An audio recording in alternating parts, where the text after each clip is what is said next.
I'm very often asked, why do people not understand me when I speak English? What's the problem? What am I doing wrong? And at the end of this video, I will answer this question. So stay with me for a couple of minutes and you'll know why. If you've seen my video on parts of speech, then you know that all English words are divided into 8 groups. So we'll review them very quickly. There are 8 groups. 1, 2, 3, 4, 5, 6, 7, 8. Okay, so one of the groups has the words that answer the question who or what, and these are words for people, places, and things.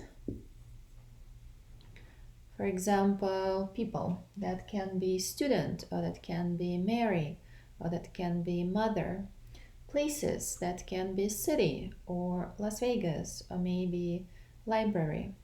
Things, well, everything. Everything around us. The board, the wall, the marker, a blouse, can be anything, even parts of the body, things. So who or what. Then we have another group of words. This group, by the way, is called nouns. Nouns. Another group of words has 2 types of words. Let's do this. Let's divide it into 2 parts. And in the first part, we have action words. Action words. And the second part of this circle is going to have words that don't show action, they show state. So the name for this group is verbs, and we have action verbs and we have stative verbs. So action verbs will be words like jump or dance or cook. So these words refer to actions that we can observe. Something moves, the body moves in space, and you can clearly see that someone is performing that action. There are verbs like be or love or know. These words don't show any action. If someone says, I know many words, or I love this restaurant, nothing is moving in space. There is no action. But the way these words are used in sentences is the same way these words are used in sentences. That's why they're placed into the same group, and the group is called verbs. Doing okay? Okay, the next group. Let's go here. Groups that, the words that answer the question, what kind, what type, which one. Words like beautiful, words like green, words like hot. So here we have describing words, and these words are going to describe our nouns. So these words are called adjectives, and I can say not just a girl, but a beautiful girl. Not just a place, but a comfortable place. Not just a car, but maybe a red car. We also have words that are called pronouns. And if you look careful at the title of this group, you will see that there is some kind of relationship here. So pronouns help us avoid repetition. They replace nouns.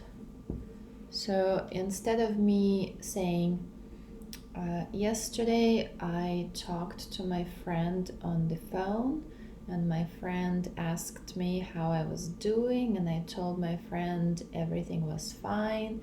And then I asked my friend how she was doing, and my friend, so you can see what's going on, right? We don't do that in any language. We don't repeat the same noun again and again and again. It becomes very redundant. It hurts our ears. It sounds awkward. That's not something that we do.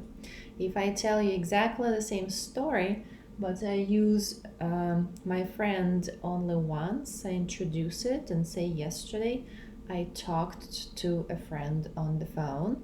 And then after that, I replace the word friend with a pronoun and say, she, pronoun, she asked me how I was doing, and I told her, another pronoun, that everything was fine. And then I asked her how things were in her life, and she told me she was doing great. So you can see that now the story becomes natural, something that we're used to, something that our brains and ears take in very easily, and it feels comfortable, it feels natural. So pronouns replace nouns, that's their job. And then when we have adjectives, they can, because pronouns and nouns pretty much the same thing, right? Pronouns replace nouns. Adjectives are gonna be able to describe pronouns as well. So I can say the girl is young, or so the girl comes from this group, young from adjectives. The girl is young, or I can say she, which is a pronoun, is young. So I'm describing a pronoun with this adjective. So adjectives describe nouns or pronouns. Pronouns replace nouns. Verbs show action or state. And now we have words that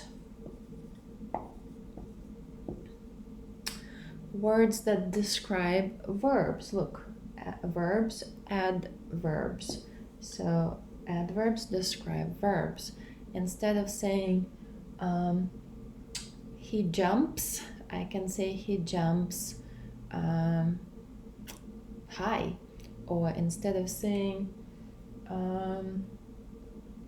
she cooks, I can say she cooks fast. Instead of saying he sings, I can say he sings beautifully. Instead of saying she runs, I can say she runs quickly. So adverbs, these are words that very often answer the question how, or maybe when. They very often have ly ending, not always, but very often, and they describe verbs. So you can ask a question how or when. So again, for example, she tells stories how? Maybe loudly, or maybe passionately, or maybe in some other way. So these are adverbs. So these are the major groups, the content words in English, but there are still 3 more groups of little words that help us connect words better. For example, conjunctions do that. Conjunctions.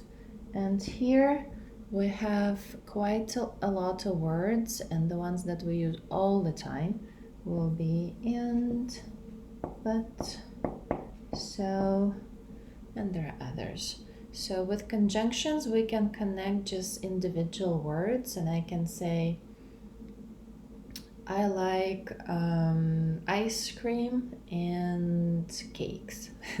So ice cream and cakes, individual words, and I connect them with and. I can say, I like to cook and to dance. So now I'm connecting phrases, more than one word on each side. To cook, to dance, infinitive phrases. I can say, I like to sing but my brother likes to play video games, right? So now I'm connecting two sentences. So conjunctions help us connect words, phrases, or whole sentences.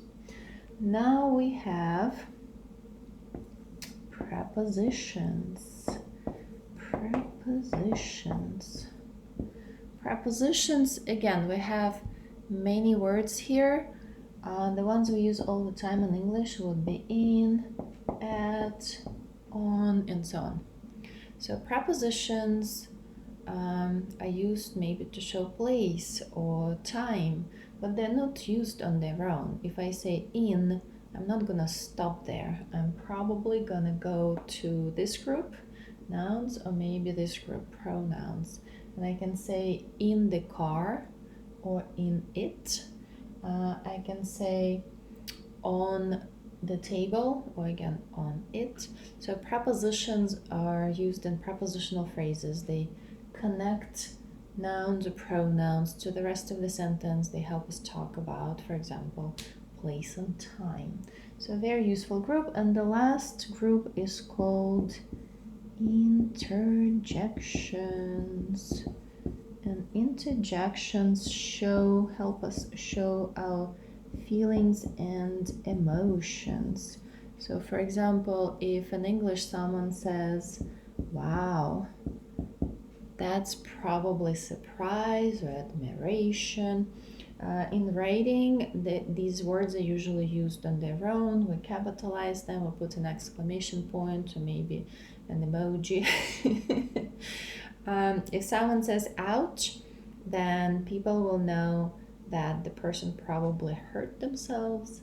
So they show our feelings and emotions. So that's it, 8 groups.